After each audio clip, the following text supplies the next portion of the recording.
Genesis 11.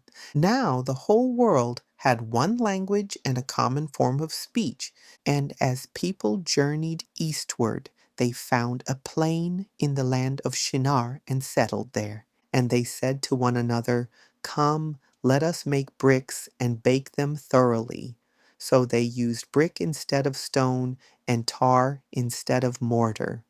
"Come," they said, "let us build for ourselves a city with a tower that reaches to the heavens, that we may make a name for ourselves and not be scattered over the face of all the earth."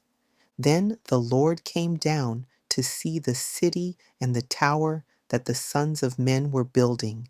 And the Lord said, "If they have begun to do this as one people, speaking the same language, then nothing they devise will be beyond them. Come, let us go down and confuse their language so that they will not understand one another's speech." So the Lord scattered them from there over the face of all the earth, and they stopped building the city. That is why it is called Babel. For there the Lord confused the language of the whole world, and from that place the Lord scattered them over the face of all the earth. This is the account of Shem. 2 years after the flood, when Shem was 100 years old, he became the father of Arphaxad. And after he had become the father of Arphaxad, Shem lived 500 years and had other sons and daughters. When Arphaxad was 35 years old, he became the father of Shelah. And after he had become the father of Shelah, Arphaxad lived 403 years and had other sons and daughters.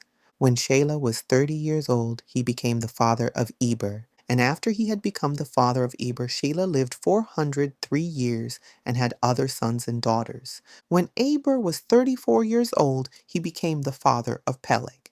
And after he had become the father of Peleg, Eber lived 430 years and had other sons and daughters. When Peleg was 30 years old, he became the father of Reu. And after he had become the father of Reu, Peleg lived 209 years and had other sons and daughters. When Reu was 32 years old, he became the father of Serug. And after he had become the father of Serug, Reu lived 207 years and had other sons and daughters. When Serug was 30 years old, he became the father of Nahor.